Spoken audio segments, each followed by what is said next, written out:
Pat, good to meet you. Nick, how are you? I'm good, thank you. So I just wanted to ask what's your experience in the workforce and tell me about yourself, I guess. What's my experience in the workforce? I'm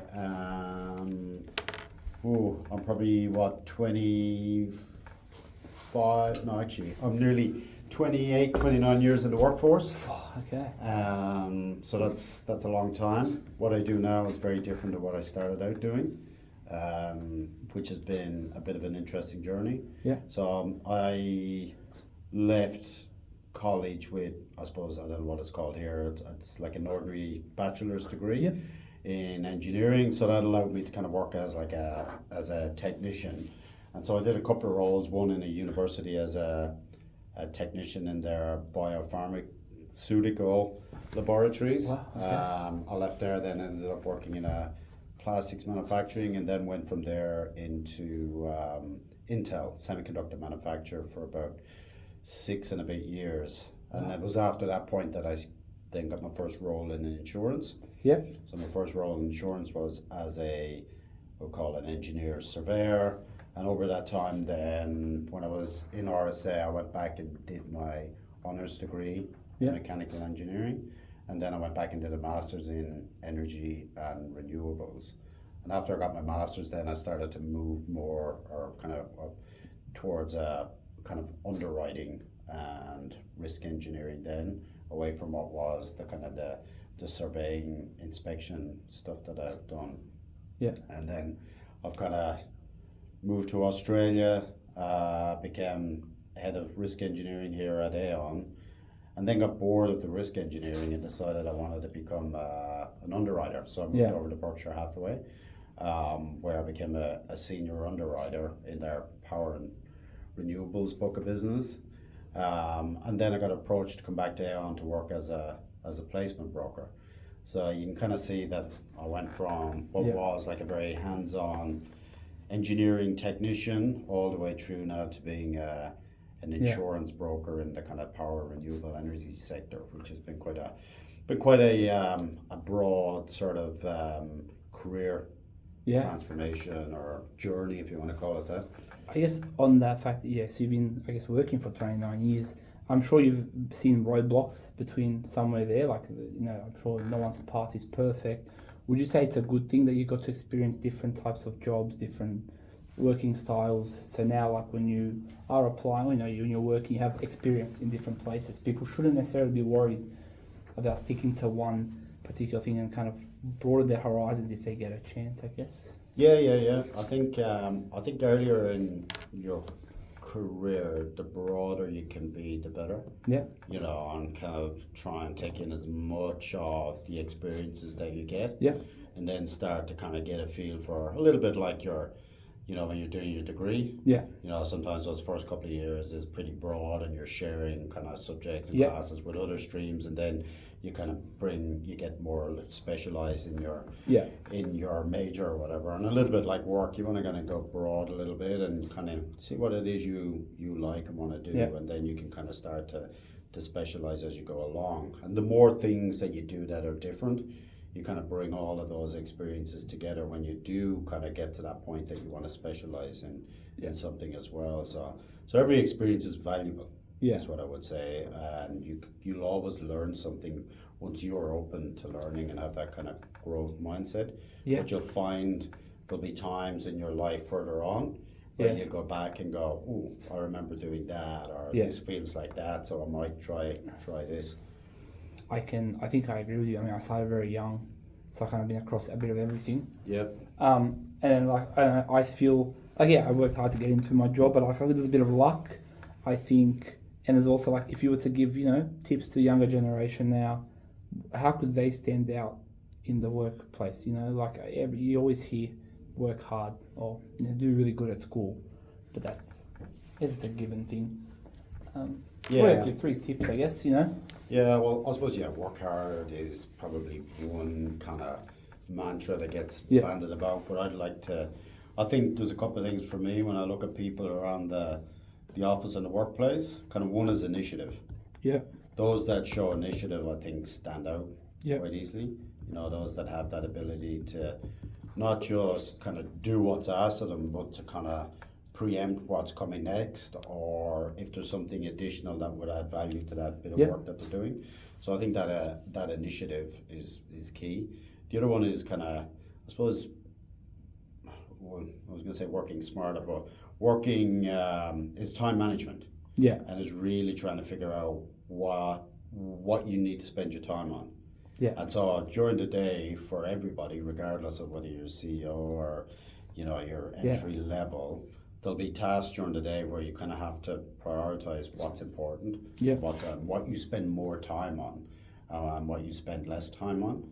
So there'll be things that you can do quite quickly, Yeah. and you should spend as little time as possible getting those tasks Yeah. done, and then reserving time to spend on the more complex. And there's a skill in learning how to kind of prioritize that, and that comes with time. But it's using that time management. Yeah. And I think that kind of leads into sort of that whole working smart. Yeah. And I was kind of thinking about the things that are gonna, and for us it's those things that there's things we have to get done, but there are those things that we have to, where we add value.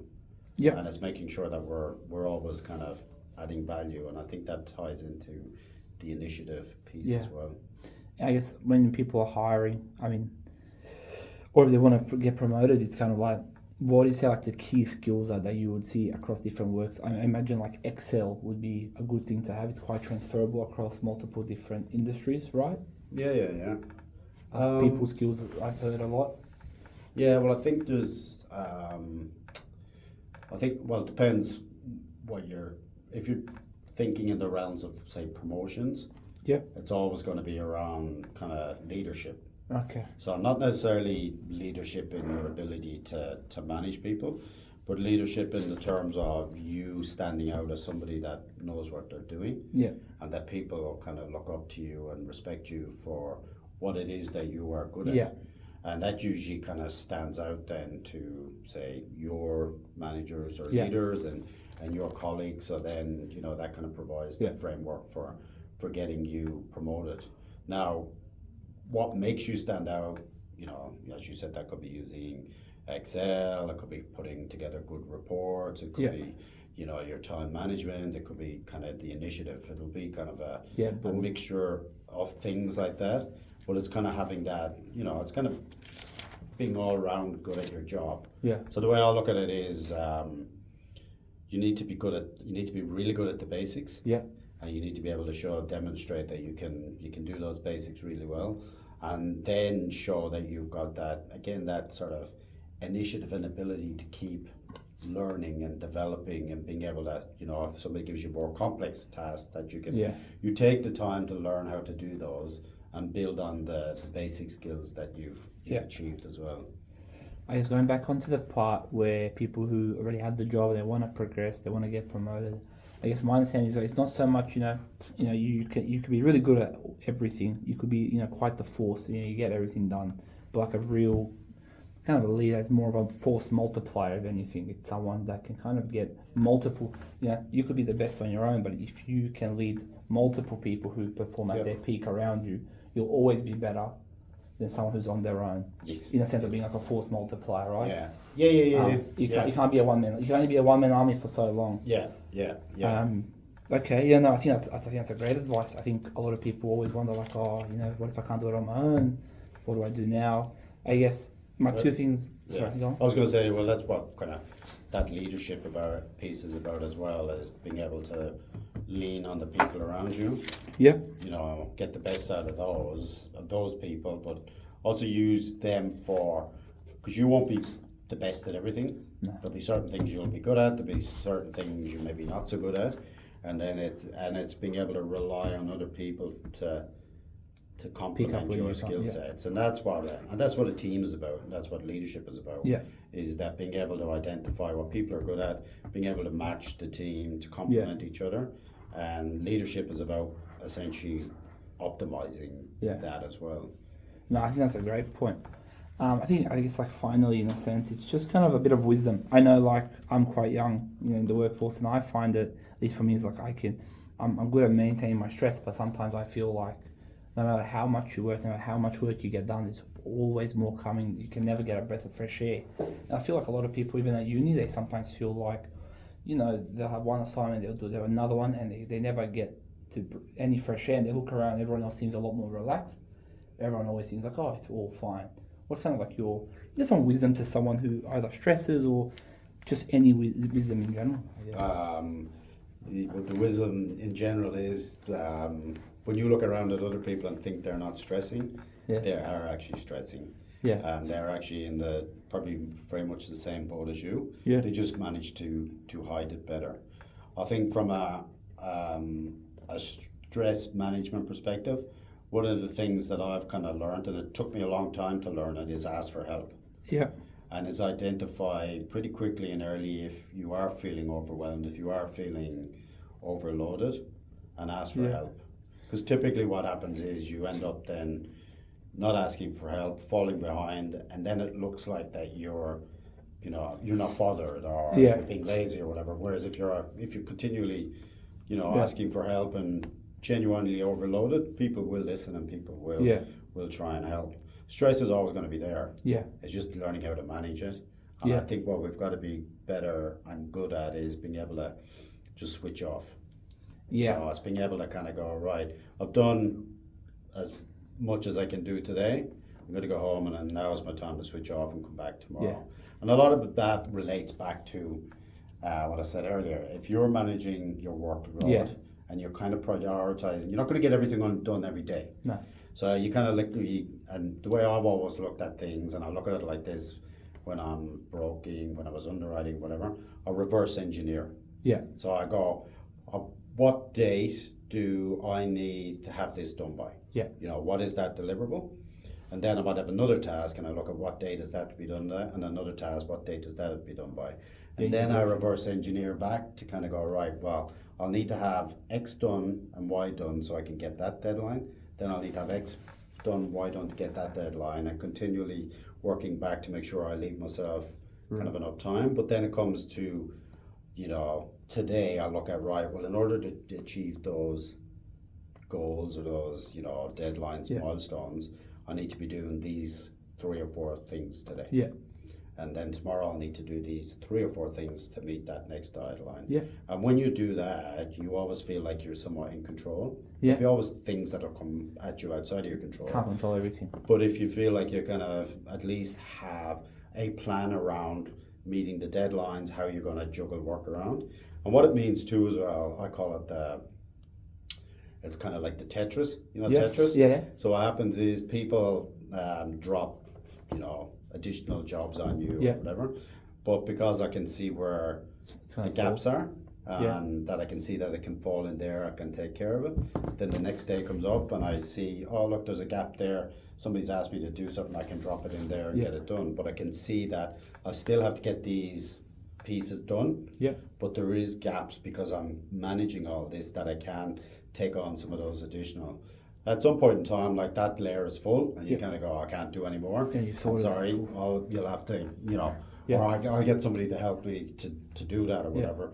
But if you're continually managing and thinking about your, what it is you need to be doing today, what it is you need to focus on, you can often see that there is some gaps to do something else as well. So I think that's a big thing in managing stress. Yeah. Is managing what it is and prioritizing your day and your tasks. And I think, like you said, that takes time. You just need experience in it. Oh yeah, a lot of it. You'll see. Like I get overwhelmed. Yeah. I get this last week or so. I've had a lot on my plate. Yeah. And I'm continually thinking about. I'll let my head go to a point where it's like, oh shit. There's just way too much to do. Yeah. And then you just sit down and you kind of map out. I'll literally write down. Right, on this particular placement, who do I need to ring? What do I need to do? And then the next one, who do I need to ring? Who do I need to email? What is the physical task I need to do? And kind of break it down. And you suddenly see then, well, actually, it's not. That'll take me 20 minutes. Yeah. That'll take me 40 minutes. That might take me an hour. That might take me whatever. And you can kind of see, well, actually, I can achieve a lot of this in the day. Yeah. And then you start to look at, well, what kind of meetings have I? Can I move some of those meetings? Can I change things around and make sure that I achieve those maybe 4 things or whatever. So it's getting the ball rolling, just instead of catastrophizing. I think that's my biggest issue. I'm learning not to. I guess a young person thing. You and so then like you just once you sit down and you start doing it, you realize actually you feel a bit better. And once you get some tasks done, it builds a bit of confidence. You get into the groove, I guess. Yeah. And then It's like if you have an assignment for uni and you keep kind of ignoring it, and it just kind of builds up and builds up. Yeah. Whereas if you sit down and you actually spend an hour and a half doing a section, suddenly you kind of go, oh, I've actually completed something. And it's like, it's taking action. Yeah. That's what it's about, is taking action and kind of go on, managing it. If we just sit in our heads and kind of think about it, it just gets worse and worse and worse. So that's kind of my thing. And there'll always be stress. Yeah. And there'll always be times when you get too busy and there's too much going on. And you just can't. It's just prioritizing and asking for help as well. Of course. No, I understand. That makes so much sense. That kind of gives me a bit more clarity as well, I guess. Learning how to be better myself. And I guess my final thing is, from understanding, it's also like you'll see, I guess, in the many workloads, you'll see people who are, it goes hand in hand with people who take initiative. Like people will ask for more work. Yeah, it creates, for me, it creates more stress for me, but I'm asking for it because if I can handle X amount of stress, I can perform well, then I'll ask for more, I can perform this, and then that's the only way correct me if I'm wrong, that's how you improve as well. No one starts with perfect time management, with stress management. Yeah. You actually need to experience what it's like when everything's going sideways. Yeah. And then I imagine, like you said, other people look around and say, like, next year, if I'm in the same situation, I've done it already, but people around me will look at me like, oh, he doesn't seem stressed at all. Yeah. When in reality, the year before, the people who were around me knew exactly how it was. Yeah. And I'm sure you've seen me stressing, and it's like, but the year after, you see, okay, he's all right, because you just have to go through it. It's kind of like a trial by fire in a sense. Yeah. And sometimes, I guess, you will fly a bit too high to the sun. But you just got to do it. Yeah. And you will fall, but someone told me like, fly high, but like expect that there will be a time when you do fall. Like never think that you won't fall. Never think that, I'm going to keep this up, because there will be a time when you can't. Yeah. And when you expect to fall, then you grow again. You gotta be careful not to. You're dead right. You've got to experience it. You've got to learn. You've got to challenge yourself. Yeah. But you've also got to be mindful of not taking too much on as well. Because we can all be guilty of that, where we're going, I'll do it. And then you end up kind of achieving nothing as a result. Yeah. While we want to please and all the rest of it, you got to manage your kind of workload. Because what you want to do is, and this is what I've found in life, is you want to balance the ability to take on lots of things with the ability to be able to do them well. Of course. Because I think that's the key. Yeah. And that's what you get recognized for in the workplace, is kind of that quality, that balance between the quality and the quantity. Yeah. It's very easy to do a lot of things. Shit. Yeah. But it's it's also pretty easy to do stuff. It's do one task, do it really well. Exactly. But if only do one task well. Yeah. And this is what we'll kind of go back to what I was saying earlier. It was like learning what to spend time on. Yeah. And what not. You know what I mean? So it'll be very mundane, easy tasks that you get done pretty quickly. But then there'll be other tasks, like if you're putting together, say, renewal report, for example, where you want to spend a bit of time on that and focusing on the detail. And it's kind of understanding, the difference between that and something else. And the something else might be like an internal email to a colleague about something or whatever, or but it's about understanding where we should be spending more time and making sure that the detail is there, and other things where we don't need to spend as much time on that detail as well. Perfect. Thank you. I think that's all I needed. I think you've answered all my questions, and hopefully people who view this kind of get some, inspiration, some advice. I think I've interviewed Ricky and Tyler, and they gave kind of different perspectives from different journeys. Yeah. I think it's good. I have a very different journey to, say, Tyler, who's a lot older than me, but he's kind of similar position. And Ricky's went through the grad program. Yeah. So he's kind of seen stuff different now. We have you kind of from a top down. So it's actually really good seeing different perspectives. I think it also applies both to uni, to life, to any job. Like any job. I've realized if you have a good team, it makes life and work so much easier. Yeah. I think it's investing in your youth, investing in the people coming up. I think a lot of people don't realize how important it is. I think one of the kind of key bits of advice is take every opportunity to learn. Yeah. And take every opportunity to learn from the people around you. Yeah. They may not always be right. You may take a little bit from this one, you may take more from another one, but always take the opportunity to listen and learn, and you will just keep growing then. Perfect. Thank you. Thank you, Nick. Thank you, Pat.